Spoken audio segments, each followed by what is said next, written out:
Good morning, everybody. Today we discuss simple present tense. చాలామంది ఎక్కువ డౌట్గా ఉండే ఈ టాపిక్ సింపుల్ ప్రజెంట్ టెన్స్. ఈరోజు మనము సింపుల్ ప్రజెంట్ టెన్స్ని డిస్కస్ చేద్దాం. సింపుల్ ప్రజెంట్ టెన్స్ని the other name of the simple present tense, దీనికి ఇంకొక పేరు కూడా ఉంటుంది. అది వచ్చేసి ప్రజెంట్ ఇండిఫైనైట్. అంటే the other name of the simple present tense is present indefinite. It is also called simple present tense. It is also called habitual action. And it tells habitual action. It is used to explain habitual actions. Habitual actions ni చెప్పడానికి దీన్ని ఉపయోగిస్తూ ఉంటాం. This tense is generally used. This tense is generally used to denote.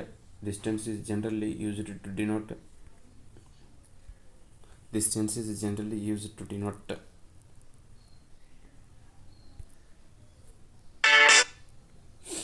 this tense is generally used to denote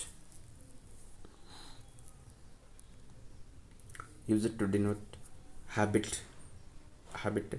custom, practice. Habit means habitual action అని ముందే చెప్పుకున్నాం. హ్యాబిట్ని తెలియజేస్తుంది. అలాగే కష్టం, ప్రతినిత్యం చేసే అలవాట్లను హ్యాబిట్స్ అని చెప్పచ్చు. కస్టమ్స్ ఆచార సాంప్రదాయాలు, ప్రాక్టీసెస్ అన్న ఆచార సాంప్రదాయాలు వస్తుంటే ప్రతినిత్యం జరిగే ప్రాక్టీసెస్ అని చెప్పచ్చు. రిపీటెడ్ యాక్షన్స్, ఏదైతే ఒక యాక్షన్ రిపీటెడ్గా జరుగుతుందో, సన్ రైజింగ్, సన్సెట్టింగ్, ఫెస్టివల్స్, అవన్నీ కూడా రిపీటెడ్ యాక్షన్స్గా వస్తూ ఉంటాయి. అలాగే ఎవ్రీడే న్యూస్ పేపర్ వస్తూ ఉంటుంది, అది కూడా రిపీటెడ్ యాక్షన్. పర్మనెంట్ యాక్టివిటీ, నిత్యం పర్మనెంట్గా జరిగే పనులు కొన్ని ఉంటాయి. For example sun rising, sunsetting, ఇవన్నీ కూడా. జనరల్ ట్రూత్ కూడా ఉంటాయి. Scientific truth, general truths, sun rising, sunsetting, general truths, ఇంకా కొన్ని ఉంటాయి సైంటిఫిక్ ట్రూత్స్ అన్నీ కూడా ఈ టెన్స్లో మనం చెప్తూ ఉంటాం. ప్రతినిత్యం జరిగే పనులు, ఇక్కడ మనకు తెలుగు మీనింగ్ ఈ విధంగా ఉంది. ఇక్కడ ప్రతినిత్యం జరిగే పనులు, అలవాట్లు, ఆచారాలు, నిత్య సత్యాలు, అలాగే సైంటిఫిక్ ట్రూత్స్ కూడా ఉంటాయి. ఈ సైంటిఫిక్ ట్రూత్స్ని కూడా మనం తెలియజేస్తూ ఉంటాం. And these ideas are expressed by the adverbs of frequency such as. ఈ ఐడియాస్ అన్నీ కూడా మనకు అడ్వర్బ్స్ ఆఫ్ ఫ్రీక్వెన్సీని తెలియజేస్తూ ఉంటాయి. మరి ఇక్కడ అడ్వర్బ్ ఆఫ్ ఫ్రీక్వెన్సీ అంటున్నాం. What is adverb off frequency అంటే ఫోర్స్. మనకు అడ్వర్బ్స్లో ఇది ఒక భాగం. అడ్వర్బ్ అనేది how many times it is repeated, అంటే ఒక వర్బ్, ఒక యాక్షన్ అనేది ఎన్నిసార్లు రిపీట్ అవుతుంది అని చెప్పడానికి దీన్ని ఉపయోగిస్తూ ఉంటాం. సో ఇక్కడ మనకు రిపీటెడ్గా జరిగే పనులు అన్నాం కాబట్టి ఇవి చెప్పడానికి ఇలాంటి అడ్వర్బ్స్ని మనం ఉపయోగిస్తాం. కాబట్టి సింపుల్ ప్రజెంట్ టెన్స్ ఎవరైతే చదువుతున్నారో, ముఖ్యంగా అన్ని 10th class, intermediate and degree and BTech మొత్తం అన్ని సెక్షన్స్, అన్ని క్లాసెస్లో కూడా ఈ సింపుల్ ప్రజెంట్ టెన్స్ గురించి ఉంటూనే ఉంటుంది. అలాగే ఆల్ కాంపిటేటివ్ ఎగ్జామ్స్లో కూడా దీని గురించి ఉంటూ ఉంటుంది. ముఖ్యంగా బ్యాంక్ ఎగ్జామ్స్, ఎస్ఎస్సి ఎగ్జామ్స్ అన్నీ కూడా. Next often. ఇక్కడ మనకు ఈ టెన్స్ని గుర్తించాలంటే ముఖ్యంగా మనం ఇవి గుర్తుపెట్టుకోవాలి. అడ్వర్బ్స్. Often, usually. ఆఫెన్ అంటే అప్పుడప్పుడు, తరచుగా. యూజువల్లీ అనగానే రెగ్యులర్, తరచుగా అని వస్తుంటుంది. అకేషనల్లీ, సందర్భానుసారంగా. నార్మల్లీ, సాధారణంగా. ఆల్వేస్, ఎల్లప్పుడూ. రేర్లీ, అరుదుగా. సెల్డమ్, అప్పుడప్పుడు. నెవర్, లేదు, నెగిటివ్ మీనింగ్ ఇస్తుంది. ఇక్కడ రేర్లీ, ఆఫెన్, సెల్డమ్, నెవర్ అనేవి నెగిటివ్ మీనింగ్ని ఇస్తాయి. సమ్ టైమ్స్, అప్పుడప్పుడు. జనరల్లీ, సాధారణంగా. ఫ్రీక్వెంట్లీ, తరచుగా. డైలీ, ప్రతినిత్యం. అంటే ఇలాంటి అడ్వర్బ్స్ మనకు ఈ యొక్క సింపుల్ ప్రజెంట్ టెన్స్లో వస్తాయి. ఈ అడ్వర్బ్స్ వచ్చినట్లయితే ఆ టెన్స్ ఖచ్చితంగా మనం మన సింపుల్ ప్రజెంట్ స్ట్రక్చర్ని వాడవలసి ఉంటుంది. Next come to the structure. We discuss the structure of the simple present tense. Now I am going to discuss you the structure. ఇప్పుడు మనకు సింపుల్ ప్రెజెంట్ యొక్క స్ట్రక్చర్ మనం తెలుసుకుందాం. ఈ స్ట్రక్చర్ వచ్చేసి subject plus V1 plus object. First subject ఉంటుంది, V1 ఉంటుంది, object ఉంటుంది. For example the sun rises in the east. The sun rises in the east అనే పదంలో ద సన్ అనేది సబ్జెక్ట్ అవుతుంది, రైజెస్ అనేది వెర్బ్ అవుతుంది, ఇన్ ద ఈస్ట్ అనేది ఆబ్జెక్ట్ అవుతుంది. అలాగే సెంటెన్స్ యొక్క మధ్యలో వెర్బ్ అనేది వస్తుంది. నెక్స్ట్ అలాగే స్ట్రక్చర్ ఇంకొక రైజెస్ అనేది కొన్నిసార్లు వెర్బ్కి ఎస్ వస్తుంది, కొన్నిసార్లు వెర్బ్కి ఎస్ రాదు. ఇప్పుడు ఎస్ వచ్చిన సందర్భంలో ఎలా ఉంటుంది, రాని సందర్భంలో ఎలా ఉంటుంది అనేది కూడా చెప్పుకుందాం. Subject plus V1 plus object అనేది వెర్బ్కి ఎస్ రావడం లేదు ఇక్కడ. ఓకేనా, వెర్బ్కి ఎస్ రావడం లేదు. For example they go to college, ఇక్కడ వెర్బ్కి మనకు ఎస్ రావడం లేదు. And the sun rises in the east అన్నప్పుడు వెర్బ్కి ఎస్ వస్తుంది. Subject plus V1 plus S plus object, ఇక్కడ మనకు రెండో ఫార్ములా. ఓకే, మనం యూసేజ్ చూద్దాం. యూసేజ్ యాక్చువల్లీ ఫస్ట్ ఫార్ములా ప్రకారం యూసేజ్ చూద్దాం. ఓకే, ఫస్ట్ ఫార్ములా ప్రకారం మనకు యూసేజ్ ఏముందంటే I we you they plural noun. Plural noun అంటే students, birds. Okay, I we you they plural noun వచ్చినప్పుడు మనకు వర్బ్ ఇలా వస్తుంది, go, right, run, do. For example they go to college అన్నప్పుడు go V1 వస్తుంది. అంటే ఈవి రావాలి సబ్జెక్ట్గా. ఐ కానీ, వి కానీ, యూ కానీ, దే కానీ, ప్లూరల్ నౌన్ కానీ సబ్జెక్ట్గా వచ్చినప్పుడు we use first formula subject plus V1 plus object. Verb 1 మాత్రమే వస్తుంది. Go, write, do. They go to college, students write the notes, they run very fast. ఇలా వస్తుంటాయి. Next usage 2. Come to the usage 2. Usage 2లో he, she, it singular noun అంటే student, bird. Singular noun వచ్చినప్పుడు వెబ్కి SRES వస్తుంది. అదే నెగిటివ్లో అయితే ఇక్కడ డస్ అవుతుంది, అక్కడ డూ అవుతుంది. ఓకే, ఈ షీ ఇట్ సింగులర్ నౌన్ అంటే స్టూడెంట్ గోస్ టు కాలేజ్ అనాలి. అక్కడ స్టూడెంట్స్ గో టు కాలేజ్ అంటే ఇక్కడ స్టూడెంట్ గో టు కాలేజ్ అనాలి. He writes well, she rights well ఇలా చెప్తూ ఉంటాం. అంటే వెర్బ్కి ఎస్ అని ఇక్కడ వాడాలి. అంటే ఏదైతే థర్డ్ పర్సన్ సింగులర్స్ వస్తాయో అలాగే సింగులర్ నౌన్ వచ్చినప్పుడు ఖచ్చితంగా సబ్జెక్ట్ వచ్చినప్పుడు సింగులర్ సబ్జెక్టు ఖచ్చితంగా వెర్బ్కి ఎస్ కానీ వస్తుంది. అలాగే నెగిటివ్ ఫామ్లో డజ్ వస్తుంది ఇక్కడ. డజ్ అనేది వస్తుంది. So usage of the simple present tense.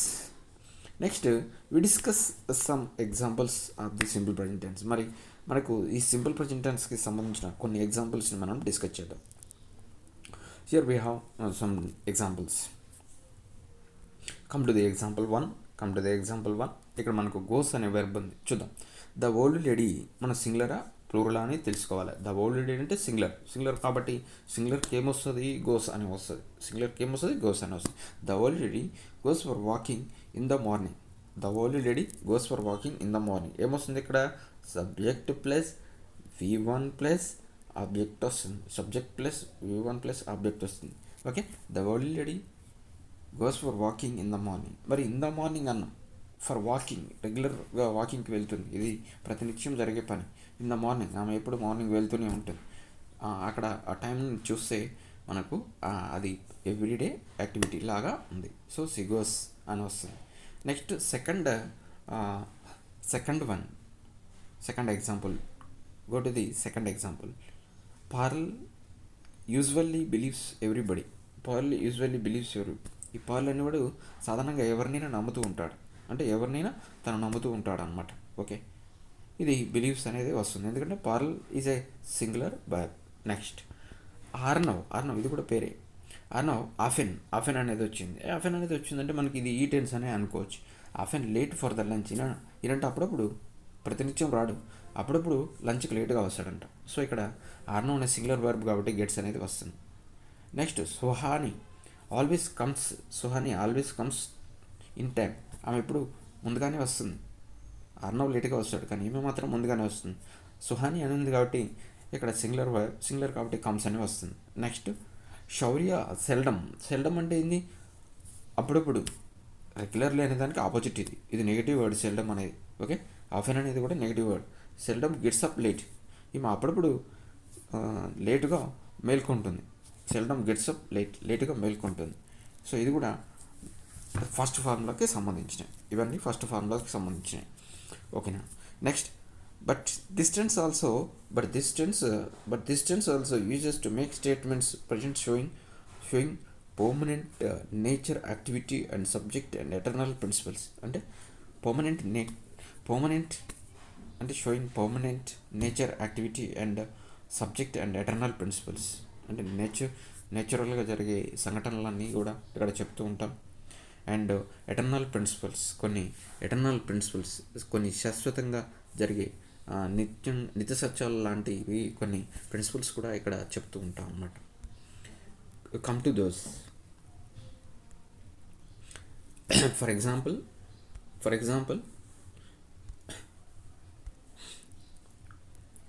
ఇక్కడ ఇప్పుడు మనం ఏదైతే డెఫినేషన్ చెప్పుకున్నామో దానికి అంటే natural principles.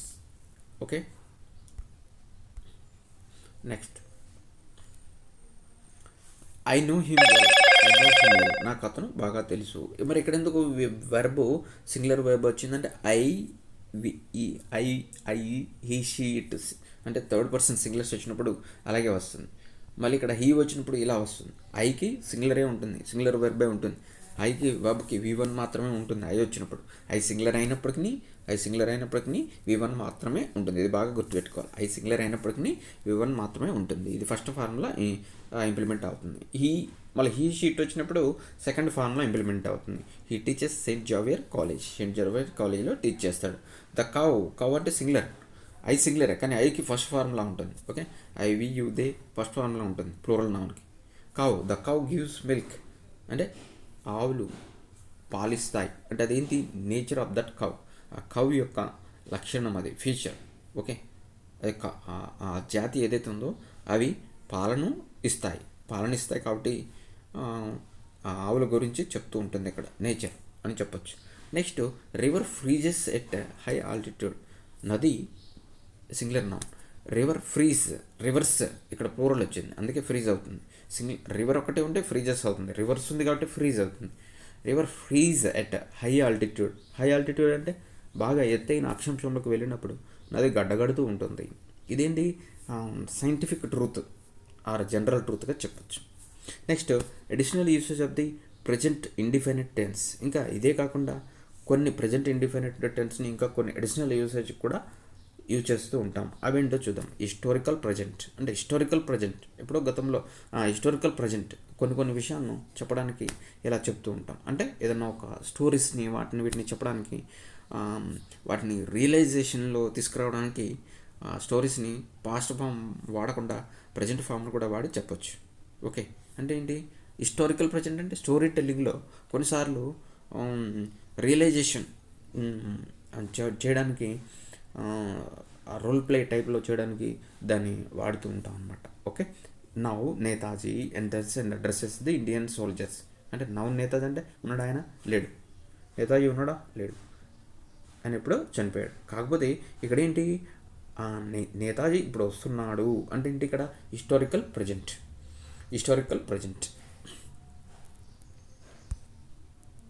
Okay, this is historical present.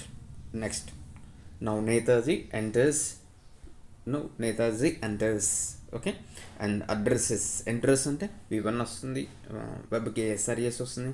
And addresses actually ఇవన్నీ పాస్ట్ ఫామ్లో పాస్ట్ టెన్స్లో చెప్పాలి. కానీ ఇక్కడ ఏంటి, హిస్టారికల్ ప్రజెంట్ అంటే ఏదైనా ఒక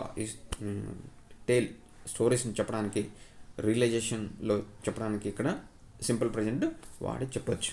నెక్స్ట్ అండ్ అర్జునుడు ఉన్నాడు, ఇప్పుడు లేడు. అర్జున్ షూట్స్ యారోస్ ఎట్ భీష్ముడి వైపు అర్జునుడు బాణాలు వేస్తున్నాడు, ఉన్నాడు. అర్జునుడు లేడు కానీ ఎప్పుడో గతంలో ఉన్నాడు. కానీ ఇప్పుడు ఏంటి, దాన్ని రియలైజేషన్ సింపుల్ ప్రజెంట్ టెన్స్లో కూడా చెప్పొచ్చు. ఇంకొక విషయం కూడా చెప్పొచ్చు. ఇక్కడ మనం క్రికెట్ కామెంటరీ చెప్పినప్పుడు కూడా we can use simple present tense. Okay, Virat Kohli hits the sixes and fours ఇలా చెప్పడానికి మనం చెప్పొచ్చు అనమాట. అంటే every cricket commentary sentence should be, అవి మనకు తెలుసు సింపుల్ ప్రజెంట్ టెన్స్లోనే మ్యాక్సిమం వస్తూ ఉంటాయి. Okay, and next future arrangements అంటే భవిష్యత్తులో ఉన్న ప్లాన్స్ ఏదైతే ఉంటాయో అవి. ఈ ఫ్యూచర్ అరేంజ్మెంట్స్ని కూడా చెప్పడానికి మ్యాక్సిమం సింపుల్ ప్రజెంట్ టెన్స్ని మనం వాడుతూ ఉంటాం. Okay, Okay, we will look at the future arrangements. Okay, come to the future arrangements. Prime Minister, the Prime Minister arrives from New York. The prime minister arrives from New York. Prime minister New York నుంచి వస్తాడు. ఎప్పుడు వస్తాడంటే tomorrow అంటే రేపు అని చెప్పడానికి ఇప్పుడు ఆ tomorrow అనే దాన్ని ప్రజెంట్ సింపుల్ ప్రజెంట్ టెన్స్లో వాడాడు. అంటే సింపుల్ ప్రజెంట్ టెన్స్లో టుమారో అనే అడ్వర్బ్ని కూడా అంటే సమ్ టైమ్స్ అంటే యూజ్ చేసి ఫ్యూచర్ అరేంజ్మెంట్స్ని చెప్పడానికి వాడతాం. అంటే ఫ్యూచర్ అరేంజ్మెంట్స్ని మాత్రమే చెప్పడానికి వాడాలి, మళ్ళీ వేరే సందర్భంలో వాడద్దు. టుమారో అనే అడ్వర్బ్ని ఫ్యూచర్ అరేంజ్మెంట్ చెప్పడానికి మాత్రమే వాడతాం. ఓకే, నెక్స్ట్ మళ్ళీ ఫ్యూచర్ అరేంజ్మెంట్ కాకుండా ఇంకా వేరే సందర్భంలో అయితే విల్ ఖచ్చితంగా రావాలి, విల్ ప్లస్ V1. కానీ ఇక్కడ మాత్రం ఏమొచ్చింది, వర్బ్కి ఎస్ వచ్చింది. ఓకే, V1 ప్లస్ ఎస్ వాడాం. ఓకే, ఇది సింపుల్ ప్రజెంట్ టెన్స్లో ఫ్యూచర్ అరేంజ్మెంట్స్ని చెప్పడానికి వాడాం. Next he leaves his job. తన ఉద్యోగాన్ని వదిలివేస్తున్నాడు. ఎప్పుడు వదిలేస్తున్నాడు అంటారు, నెక్స్ట్ వీక్, రాబోయే వారంలో అతను తన ఉద్యోగాన్ని వదిలివేస్తున్నాడు. అంటే he leaves his job next week. అంటే he leaves his job next week అంటే ఆయన తన జాబ్ని వదిలివేస్తున్నాడు. ఎప్పుడు, నెక్స్ట్ వీక్. అంటే నెక్స్ట్ వీక్ జరిగే ప్లాన్ ఇది, ఫ్యూచర్ అరేంజ్మెంట్స్ ముందే చెప్పుకున్నాం కదా. ఫ్యూచర్ అరేంజ్మెంట్స్ అంటే భవిష్యత్తులో జరగబోయే ప్లాన్స్ని సింపుల్ ప్రజెంట్ టెన్స్లో చెప్తూ ఉంటాం. ఫ్యూచర్ అరేంజ్మెంట్స్ని సింపుల్ ప్రజెంట్ టెన్స్లో చెప్తాం. ఫ్యూచర్లో జరిగి సింపుల్ ఫ్యూచర్లో చెప్తాం. కానీ ఇక్కడ ఫ్యూచర్ అరేంజ్మెంట్స్ని చెప్పేటప్పుడు సింపుల్ ఫ్యూచర్ యొక్క క్లూ వర్డ్తో ఓకే, టుమారో వచ్చింది, నెక్స్ట్ వీక్ వచ్చింది, సింపుల్ ప్రజెంట్ టెన్స్ వర్బ్ని వాడి చెప్తాం అనమాట. V1ని వాడి చెప్తాం, V1కి SRESని వాడి ఇలా చెప్తాం. So anyway friends, this is about the simple present tense. I think simple present టెన్స్కి సంబంధించి మీకు కావాల్సిన ఇన్ఫర్మేషన్ మొత్తం ఇచ్చానని అనుకుంటున్నా. దీనికి సంబంధించి MCQs ఒక వీడియో చేస్తాను, దీనికి సంబంధించిన MCQs ఒక వీడియో చేస్తాను. Okay, thank you for listening.